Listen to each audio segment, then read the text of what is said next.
ദൈവ തിരുനാമത്തിന് മഹത്വമുണ്ടായിട്ട് Bible reading പ്രോഗ്രാമിൽ സംബന്ധിക്കുന്ന ഏവർക്കും കർത്തൃനാമത്തിൽ സ്നേഹവന്ദനം.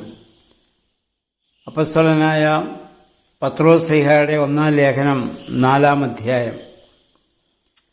4-ാം അധ്യായത്തിൻ്റെ 1 മുതൽ 11 വരെയുള്ള വാക്യങ്ങളിൽ ക്രൈസ്തവ ജീവിതത്തിൻ്റെ ധർമ്മങ്ങളാണ്. ദൈവകൃപയുടെ കാര്യസ്ഥന്മാരായി നമ്മൾ പ്രവർത്തിക്കണം.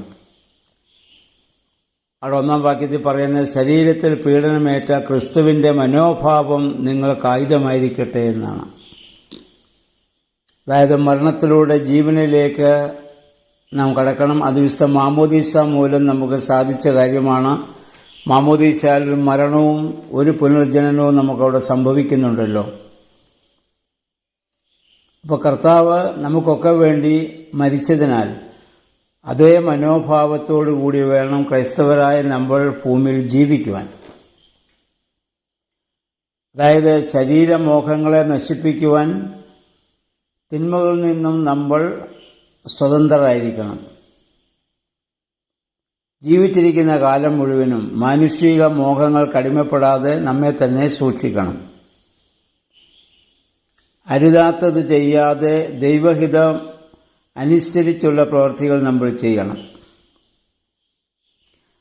3-ാം വാക്യത്തിൽ ഗലാത്യ ലേഖനത്തിൽ പൗലോസ് ശ്ലീഹ ഓർമ്മപ്പെടുത്തിയതുപോലെ ജഡത്തിൻ്റെ ചില മോഹങ്ങളെക്കുറിച്ച് പറയുന്നു. അതൊക്കെ വിജാതിയർ എന്ന നിലയിൽ ചെയ്തിരുന്നവർ യേശുക്രിസ്തുവിലായ ശേഷം വളരെ വ്യത്യസ്തമായ ജീവിതം നയിക്കുന്നതാണ്, അഥവാ നയിക്കേണ്ടവരാണ്. അത് മറ്റുള്ളവർ കാണുമ്പോൾ അവർക്കതൊരത്ഭുതമാണ്.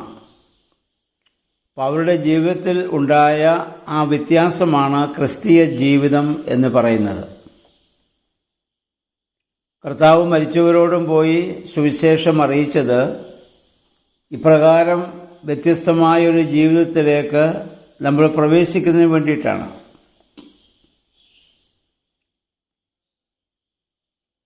പിന്നെ അങ്ങനെ നമ്മൾ നീതിയോടുകൂടി ജീവിക്കുമ്പോഴാണ് ന്യായവിധിയുടേതായ ദിവസത്തിൽ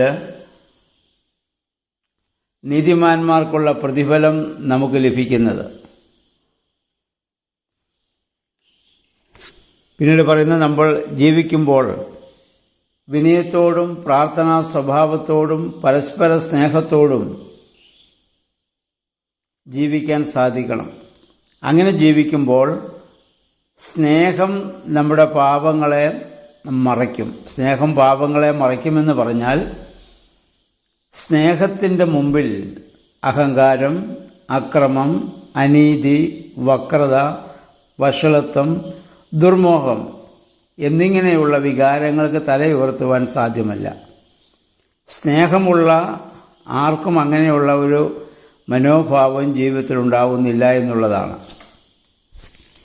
അപ്പം അപ്രകാരം ആ ദൈവികമായ സ്നേഹത്തിൽ ജീവിക്കാൻ നമ്മളെ തന്നെ നമ്മൾ സമർപ്പിക്കണമെന്നാണ് പത്രോസ് ശ്ലീഹ ഇവിടെ ഓർമ്മപ്പെടുത്തുന്നത്. അപ്പോൾ ദൈവം നമുക്ക് നൽകിയതായ കഴിവുകളെ ഉപയോഗിച്ച് ദൈവകൃപയുടെ സൂക്ഷിപ്പുകാരെന്ന പോലെ കാര്യസ്ഥന്മാരായി മറ്റുള്ളവർക്ക് നമ്മൾ ശുശ്രൂഷ നമ്മൾ ചെയ്യണം. ആ ശുശ്രൂഷ എന്ന് പറയുന്നത് ശാരീരികവും മാനസികവും ആത്മീയമായ 3 തലങ്ങളിലും നമ്മൾ പ്രവർത്തിക്കേണ്ടതാണ്. അതുപോലെ തന്നെ ക്രൈസ്തവരായ നമ്മൾ ദൈവവചനം കൈകാര്യം ചെയ്യുമ്പോൾ അതിൻ്റെ യഥാർത്ഥ അർത്ഥത്തെ ഉൾക്കൊണ്ടുകൊണ്ട് അതിൻ്റെ ആ സത്യത്തെ മറച്ചു വയ്ക്കാതെ കൊണ്ട് ദൈവവചനം സംസാരിക്കുകയും പ്രബോധിപ്പിക്കുകയും ഒക്കെ ചെയ്യണം. അപ്പോഴാണ് ദൈവത്തിൻ്റെ നാമം നമ്മിലൂടെ മഹത്വപ്പെടുന്നത്. 12 മുതലുള്ള വാക്യങ്ങളിൽ ക്രിസ്തീയമായ സഹനത്തെക്കുറിച്ചാണ് പത്രോസ് ശ്ലീഹ ഇവിടെ പറയുന്നത്. അങ്ങനെയുള്ളതായ പരീക്ഷകളെ, സഹനങ്ങളെ നേരിടേണ്ടി വരുമ്പോൾ നമ്മൾ പരിഭ്രമിക്കരുത്. അതെന്തിനാ സഹനം ദൈവം നമുക്ക് തരുന്നതെന്ന് ചോദിച്ചാൽ, കളങ്കമില്ലാത്ത അല്ലെങ്കിൽ മായമില്ലാത്ത സ്വർണമാക്കി നമ്മെ മാറ്റുവാനാണ്. സ്വർണം അഗ്നിയിലൂടെ പല പ്രാവശ്യം കയറ്റി ഇറക്കിയാണല്ലോ അതിൻ്റെ മാറ്റ് വർദ്ധിപ്പിക്കുന്നത്. ആയതുപോലെ ഒരു വിശ്വാസിയുടെ ജീവിതത്തിൽ ഉണ്ടാകുന്നതായ എല്ലാ പ്രതിസന്ധി ഘട്ടങ്ങളിലും നമ്മുടെ വിശ്വാസത്തിൻ്റെ സ്ഥിരത ഉളവാക്കുന്നതിന് വേണ്ടിയിട്ടും ലോകത്തിന് മുൻപാകെ നമ്മളെ മറ്റുള്ളവരാക്കി മാറ്റുന്നതിനുമാണെന്നുള്ള മനോഭാവത്തോടെ അതിനെ പ്രത്യാശയോടും സന്തോഷത്തോടും സ്വീകരിക്കാൻ ഇടയാകണം. മാത്രമല്ല, മശിഹായുടെ കഷ്ടാനുഭവത്തിൽ പങ്കുചേരാനുള്ള സന്ദർഭമായി അതിനെ നമ്മൾ കണ്ട് അങ്ങനെയുള്ള സന്ദർഭങ്ങളിൽ നമ്മൾ ദൈവത്തെ സ്തുതിക്കുകയും സന്തോഷിക്കുകയും ചെയ്യണമെന്നാണ് പത്രോസ്ലീഹ ഇവിടെ ആവശ്യപ്പെടുന്നത്.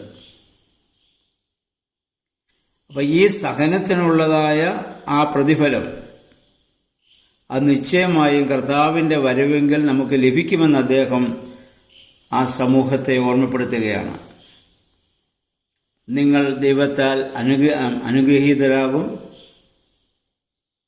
ദൈവ ആത്മാവ് നിങ്ങൾ വസിക്കുമെന്നുള്ളത് നിശ്ചയമാണ്. എന്നിട്ട് പറയുന്നു,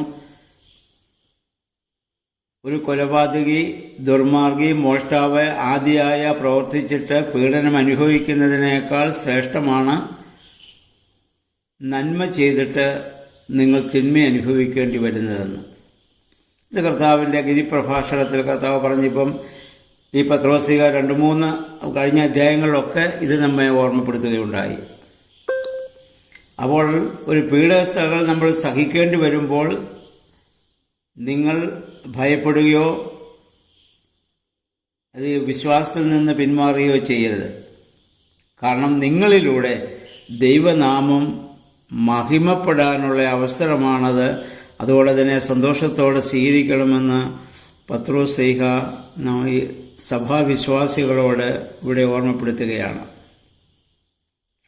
അതുകൊണ്ടാണ് നമ്മുടെ ആദിമ പിതാക്കന്മാരൊക്കെ അത് സന്തോഷത്തോടെ സ്വീകരിക്കുകയും കർത്താവിനു വേണ്ടി മരിക്കാൻ അവർ തയ്യാറായതും ഈ ഒരു വലിയ ബോധ്യം അവർക്ക് ലഭിച്ചതുകൊണ്ടാണ്. നമ്മൾ ഓരോരുത്തരും ദൈവഭവനമാണ്. അപ്പോൾ അനുസരണക്കേട് മൂലം നമ്മൾ പൈശാചിക പ്രലോഭനങ്ങൾക്ക് വിധേയമായി ദൈവത്തിൽ നിന്ന് അകന്നുപോയി ഈ മന്ദിരത്തെ അശുദ്ധമാക്കാൻ പാടില്ല. പിന്നെ അങ്ങനെ സുവിശേഷം കേട്ടിട്ടും അനുസരിക്കാത്തവരുടെ ഭയങ്കരമായ ന്യായവിധിയെക്കുറിച്ചും പത്രോസ്ലീഹ ഇവിടെ ഓർമ്മപ്പെടുത്തുന്നുണ്ട്. എന്നാൽ നീതിമാന്മാരായവർ ജീവിതത്തിലുണ്ടാകുന്ന പ്രതികൂല പരിതസ്ഥിതികളെ ദൈവികമായ ആശ്രയത്തോടെ അവർക്ക് തരണം ചെയ്യാൻ സാധിക്കും. അപ്രകാരമുള്ള ആ ക്രൈസ്തവ ജീവിതത്തിലെ സഹനത്തിൻ്റെ ആ വലിയ പ്രത്യേകതയാണ് പത്രോസ്ലീഹ ഇവിടെ ഓർമ്മപ്പെടുത്തുന്നത്. അപ്പോൾ നമ്മളൊക്കെ ദൈവത്തിൻ്റെ യേശുവിൻ്റെ ആത്മാവിനെ നമ്മുടെ ശരീരത്തിലും നമ്മുടെ മനസ്സിലും ആത്മാവിലും നമ്മൾ സ്വീകരിച്ചിരിക്കുന്നതിനാൽ ഏത് പ്രതികൂല അവസ്ഥകളെയും സന്തോഷത്തോടും പ്രത്യാശയോടും കൂടി അതിജീവിപ്പാൻ ഇടയാകണം. ആദിമസഭയിൽ ഒരുപാട് പീഡകൾ സഹിച്ചിരുന്ന ഒരു സമൂഹത്തിന് എഴുതുമ്പോൾ അവർക്കൊക്കെ അത് വലിയ പ്രചോദനമായിട്ട് മാറി. ഇന്നും ഇന്ത്യയിലോ കേരളത്തിലോ അങ്ങനെയുള്ള പ്രശ്നങ്ങൾ നമുക്ക് കൂടുതൽ അനുഭവിക്കേണ്ടി വരുന്നില്ലെങ്കിലും മറ്റുള്ള പല രാജ്യങ്ങളിലും ക്രൈസ്തവ സമൂഹം കണ്ടമാനം പീഡിപ്പിക്കപ്പെടുന്നതും വധിക്കപ്പെടുന്നതൊക്കെ നമ്മൾ കണ്ടുകൊണ്ടിരിക്കുകയാണ്. അവരെയൊക്കെ ധൈര്യപ്പെടുത്തുന്നത് ദൈവത്തിൻ്റെ ആത്മാവ് അവരിൽ വസിക്കുന്നു. അതുകൊണ്ട് അവർ മരിച്ചാൽ എവിടെ പോകുമെന്നുള്ള ഉറപ്പ് അവർക്കുള്ളത് കൊണ്ടാണല്ലോ അവർ സന്തോഷത്തോടെ മരണത്തെയൊക്കെ സ്വീകരിക്കുന്നത്. അങ്ങനെയുള്ള വിശ്വാസികളെയാണ് നമ്മൾ വിശുദ്ധന്മാരായി, രക്തസാക്ഷികളായി, സഹോദരന്മാരായി സഭ കാണുന്നത്. അപ്പോൾ അങ്ങനെയൊരു സാഹചര്യം നമ്മുടെ ജീവിതത്തിൽ വന്നാലും ധൈര്യത്തോടെ അതിനെ അഭിമുഖീകരിക്കുവാൻ തൊക്കെ ഇടയാകണം. അതിന് ഈ നമ്മുടെ വചന വായനകളും ധ്യാനങ്ങളും പ്രാർത്ഥനകളും നമ്മെ സഹായിക്കട്ടെ. ഈ 4-ാം അധ്യായത്തിൽ പത്രോസ്ലീഹ പറഞ്ഞതനുസരിച്ച് ദൈവമേ ഞങ്ങളുടെ ജീവിതത്തെ ക്രമപ്പെടുത്തുവാൻ പരിശുദ്ധാത്മാവെ ശക്തീകരിക്കണമേ എന്ന് നമുക്ക് പ്രാർത്ഥിക്കാം. എല്ലാവർക്കും നല്ല ഒരു സുഖദിനം ആശംസിക്കുന്നു. ദൈവനാമം മാത്രം മഹത്വപ്പെടുവാൻ ഇടയാവട്ടെ.